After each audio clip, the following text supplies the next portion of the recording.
Apaixonado por automóveis desde sempre, praticamente desde que nasceu até aos dias de hoje, com uma história pessoal que se liga muito ao Rally de Portugal. Aliás, a própria história de vida do Miguel Menezes mistura-se com a história do Rally. Vencedor da Taça Clássica de 2022 na classe G. Miguel, muito obrigada por esta tarde já tão fantástica que estamos a viver aqui. Como é que começa esta paixão pelo Rally?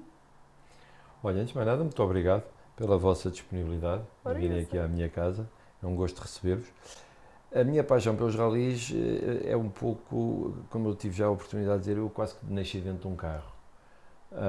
Tive a sorte de ter um pai que era um fervoroso adepto de automóveis e desde pequeno sempre fui imbuído do espírito do automóvel, que era, levava-me à Fórmula 1, levava-me aos ralis. Depois o meu pai tinha uma estreita ligação com a equipa oficial portuguesa da Toyota, e, portanto eu andava muito no seio da parte desportiva, e aos poucos e poucos, é claro que nós miúdos, ainda por cima pais modelos, referência, temos sempre aquela tendência para ir alimentando isso. Exato. Também é verdade seja dita, embora não seja condição sine qua non, mas um homem, um rapaz e um carro é quase como uma menina e uma boneca, sem com isto estar a criar estereotipos, Sim. seja a que título for.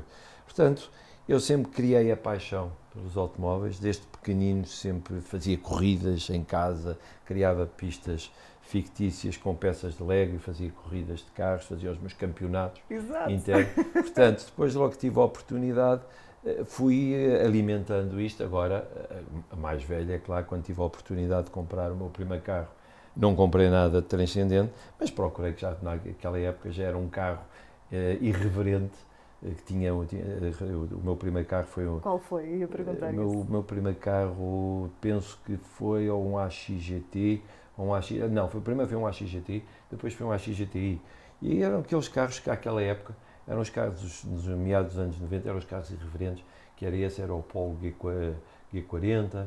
O Polo G40 era aquele que chamavam o caixão? Não. Era exatamente, o Uno Turbo, etc. Portanto, havia ali uma série de carros, havia um Suzuki também, GTI, e eram aqueles carros que eram irreverentes daquela época, que já tinham 100, 110 cavalos, o que hoje em dia é ridículo, mas quando eu tiro a carta de condução, que eu tirei logo a carta aos 18 anos, quando eu tiro a carta de condução, o meu primeiro carro à série foi um Fiat 127, com 45 cavalos. Porque, vamos ver, 100 cavalos tinha os nossos pais. Isso era uma potência que era completamente estratosférica para nós. Nós não tínhamos um carro de 100 cavalos. Nós tirávamos carta de condução, andávamos com um 90 lá atrás, cá atrás, magnético, e pronto, era o carrito que tínhamos. Hoje, os nossos filhos não têm a mínima noção do que é isto, porque hoje qualquer carro recente do stand, por muito baixo que seja a gama, tem logo 200 cavalos. Hoje estamos a ouvir cada vez mais falar em potências de 500 cavalos. Bom, 500 cavalos tinha um Fórmula 1 há um par de anos atrás. Hoje um bom carro desportivo hoje em dia tem 500 cavalos, 600 cavalos, portanto já não é o que era. Mas a verdade, a minha ligação com os automóveis é desde tenridade, que eu sempre gostei muito de automóveis, e hoje já estou um bocadinho mais disciplinado nessa parte. Já não ando na rua atrás deles, a ver corridas, etc., como houve naquela altura.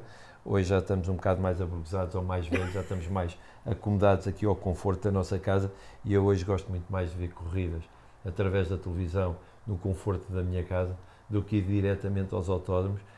Mas é claro que isto é sempre aquela coisa que é ganhar, vencer a inércia. Se me disser assim, vamos no próximo fim de semana ao autódromo ver uma corrida qualquer, eu sou capaz de arranjar uma desculpa que não vou. Mas se for, vou adorar. Pois. Portanto, às vezes é mais o vencer da inércia, mas sim, essa é a razão pela qual a iniciativa a minha ligação de ir, com os automóveis. E com os ralis em concreto? Os ralis que ainda hoje, vamos ver, ainda hoje fazem parte da vida da Miguel. Ainda fazem parte, eu estou sempre a dizer que é o último, mas estou sempre no seguinte. A ver, os ralis aparecem porque é a ligação ao automóvel, é a parte competitiva. Eu sou extremamente competitivo, comigo mesmo. Eu gosto de desafios às minhas capacidades. Eu sempre que tenho uma oportunidade lanço desafios a mim próprio. Não é? E o ir para o rally começa muitos anos atrás, já de brincadeira, ralis de brincadeira, etc. Depois houve uma altura em que eu comecei a levar as coisas um pouco mais a sério. E o pouco mais a sério foi começar a investir em mais rigor, mais cuidado na preparação dos ralis e a fazê-los. Sim, no antes. No antes. Na época estava casado e o meu enteado, eu achei que também era engraçado criar aqui uma ligação ainda mais próxima com ele. E então ele também gostava de automóveis, tínhamos ali uma ligação muito estreita.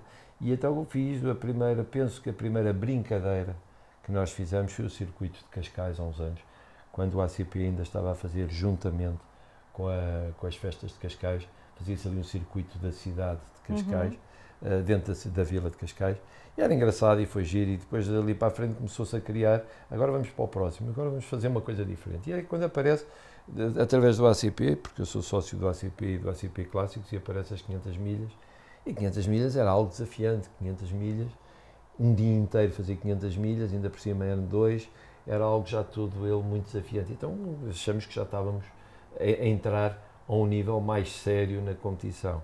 E durante um par de anos, a minha equipa era eu e ele, lutávamos dentro do carro, porque ele também era extremamente competitivo, e às vezes até tínhamos alguma tensão dentro do carro quando fazíamos alguma coisa menos bem feita, que ele autopenitenciava-se, eu autopenitenciava porque fiz mal feito. Exato, e criava-se ali um ambiente de sancionar-nos um ao outro, porque tínhamos cheio de coisas mal feitas. Depois, entretanto, com o decorrer dos anos, ele cresce também, trabalha, ele hoje está no Private Banking em Madrid, no Jules Baer, e a saída dele vai-me obrigar a ter que arranjar um navegador.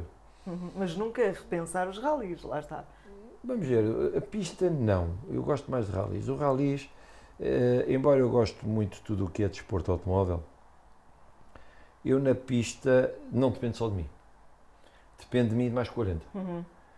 E hoje em dia, andar numa pista não é a mesma coisa de há 20 ou 30 anos atrás, no tempo dos nossos pais. Quando se andava nos circuitos há 20, 30 anos atrás, 40 anos atrás, havia respeito dentro do circuito. Sim. Havia a figura do gentleman driver. Não é? Hoje é outra geração que está a entrar nos circuitos e é uma geração que a única coisa que vê é o buraco para passar. E se esse buraco tiver que dar um toque no que vai à frente e mandá-lo para uma escapatória ou qualquer coisa, não tem qualquer problema. Antigamente havia outro cuidado, outra cortesia na condução. E eu, muito sinceramente... Cortesia na condução é uma ótima expressão, porque hoje não se verifica, acho que em contexto nenhum. Não, isso infelizmente é verdade. Mas ainda por cima, quando se anda com clássicos, o clássico é uma peça. E quando, no meu caso concreto, eu tenho a felicidade de andar num clássico que ainda é mais raro, porque é único. Portanto, isso coloca-me a questão que é, não sou rico para comprar um carro preparado para andar em pista, e o que eu tenho posso prepará-lo, mas não quero prepará-lo porque acho que é um crime para o carro. Então achei que o compromisso rally, porque depende mais de nós em termos de condução do que de terceiros, ainda por cima porque eu ando nos rallies de regularidade histórica, portanto é uma filosofia de rally diferente dos rallies de velocidade. A velocidade é só velocidade, é tentar combater a si próprio, as capacidades e o relógio. O de regularidade histórica não. É um rally que tem de tudo um pouco. Tem velocidade, se nós quisermos ter velocidade, nomeadamente nas ligações, porque é uma coisa engraçada que me dá um certo prazer, que é as ligações entre provas. Que temos X quilómetros para percorrer e temos N tempo para percorrer. Sim. Bom, em estrada aberta, que normalmente as organizações até dão tempo suficiente para que as coisas possam mais ou menos se cumprirem. Mas é sempre muito relativo, porque nós nunca, em estrada aberta, a atravessar localidades, etc., nunca sabemos o que é que vamos encontrar, se vamos encontrar uma caminhoneta, se vamos encontrar um domingueiro, qualquer coisa. Claro, e isso tudo acontece ao mesmo tempo que a vida normal também acontece nessas estradas, não é? E isso obriga a ter depois ali uma aceleração diferente. Dá uma certa adrenalina, porque aí já nos sentimos autênticos pilotos de rally, a andar ali já a uma determinada velocidade. Eu fiz há 15 dias um rally em que a grande maioria de todos os participantes penalizaram logo, precisamente, no início do primeiro troço, porque a ligação era muito estreita, o tempo era apertado, e atravessar, neste caso foi Ponta Barca de manhã a um sábado, com o trânsito normal de Ponta Barca, aquilo, no nosso caso, nós chegamos ao início da PEC e paramos 10 segundos, apenas para apertar o cinto e dizer arranca. Aliás, até havia a hipótese que a organização estava a pôr de anular o troço, precisamente porque houve uma quantidade de participantes que não chegaram a tempo e que entraram a penalizar. Felizmente não o fizeram, porque eu entrei a tempo, até fiz uma boa prova e correu muito bem. Mas é essa parte gira que os ralis têm. E depois tem a parte desafiante, que é a regularidade, porque os ralis até 1974 ou 72 eram ralis de regularidade, não eram ralis de velocidade pura. Tanto que nestes carros, nomeadamente aquela vitrina, que estão os carros mais antigos. Já lá vamos. Vai ser uma pena não poder mostrar por causa dos espelhos, não é? Exatamente. Aquela vitrina ali, os carros mais antigos, sobretudo até 1972, nós vimos são carros ingênuos. São carros do dia-a-dia, são carros que serviam para ir trabalhar à segunda-feira e para fazer um rally ao fim de semana. Porque os rallies também não tinham um grau de exigência de preparação técnica que hoje obriga.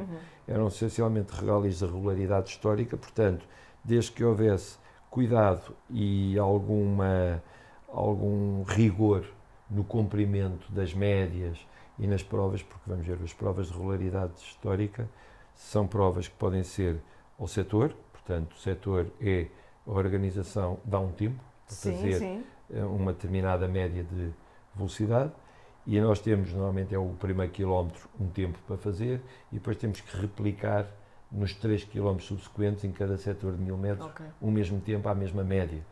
É claro que isto, do ponto de vista teórico, é sempre tudo muito fácil. Se a estrada fosse uma reta, se não fosse uma montanha, se não fosse uma serra, se não tivesse curvas e contracurvas, e se não andássemos em estradas abertas. Pronto. Depois tem as provas também hectométricas, que é ir a cumprir uma determinada média de tempo e de velocidade a cada hectómetro de estrada, que também, mais uma vez, obriga a ter ali algum rigor e aferição, quer no cronómetro, quer nas rotações do carro, quer depois também no andamento.